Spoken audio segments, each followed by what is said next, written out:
এবং ৭৩ দিন ধরে এইখানে এই একটা ধর্ণা মঞ্চে আদালতের নির্দেশে বসে আছেন, কিন্তু বসে থাকাটা ৭৩ দিনের নয়, বসে থাকাটা ১৫ বছরের। মমতা ব্যানার্জি সরকারে আসার আগে বলেছিলেন ১০,০০০ নতুন মাদ্রাসা তৈরি করব। সরকারে আসার পরে একটা নতুন মাদ্রাসা তৈরি করেননি। উনি ২০১৩ সালে ২৩৫টা মাদ্রাসাকে বললেন যে আমি এগুলোকে রেকগনিশন দিচ্ছি, আপনি শিক্ষকদের মাইনে দেবেন না, আপনি ছেলে মেয়েদের মিড ডে মিল দেবেন না, আপনি মাদ্রাসার বিল্ডিং তৈরি করার দায়িত্ব নেবেন না, মেয়েদেরকে স্কুলে সাইকেল দেবেন না, বই দেবেন না, পিঠের ব্যাগ দেবেন না, কিচ্ছু দেবেন না, আপনি একটা করে রেকগনিশনের চিঠি দিয়ে দেবেন। আপনার চিঠি ধুয়ে জল খাবে লোকে? আপনার রেকগনিশনের চিঠি ধুয়ে জল খাবে? উনি ঠকিয়েছেন, ২ নম্বরই করেছেন। গোটা বাংলার বাকি সব রকমের শিক্ষা যে ইনস্টিটিউশন রয়েছে, মাধ্যমিক থেকে শুরু করে প্রাইমারি থেকে শুরু করে কলেজ সার্ভিস কমিশনের মতো, সেরকম মাদ্রাসার সঙ্গেও উনি ২ নম্বরই করেছেন, চিটিংবাজি করেছেন। এই চিটিংবাজদেরকে সরিয়ে আমরা যদি সেই সরকারকে নিয়ন্ত্রণ করতে পারার মতো একটা জায়গায় আসি, তবে একমাত্র এই সমস্যার সমাধান সম্ভব। এখানে এলেন না কেন? এখানে যারা রোজা রাখছেন তারাও তো ইফতার করছেন। একবার আসুন না, যে ইফতারে আপনার চারপাশে আপনার কাছ থেকে হাত পেতে পয়সা খাওয়া কতগুলো ইমাম দাঁড়িয়ে থাকবে, আর আপনার ওই ওয়াকফের সম্পত্তি চুরি করা ববি হাকিমা সিদ্দিকুল্লাহর মতো চোরগুলো আপনার ডান পাশে বাঁ পাশে দাঁড়িয়ে থাকবে, ওইখানে দাঁড়িয়ে ইফতার করছেন।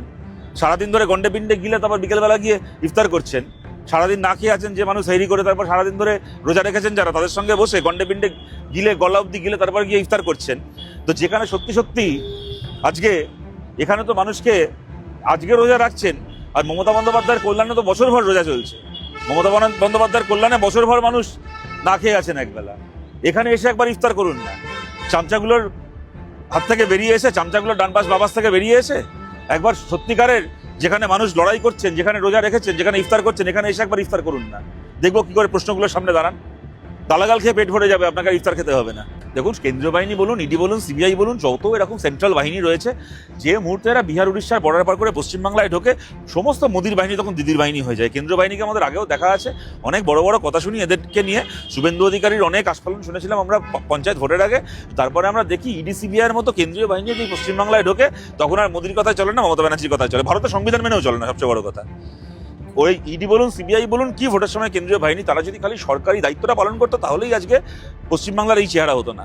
সুতরাং ওই সমস্ত কেন্দ্রীয় বাহিনীর দিকে আমরা তাকিয়ে বসে নেই।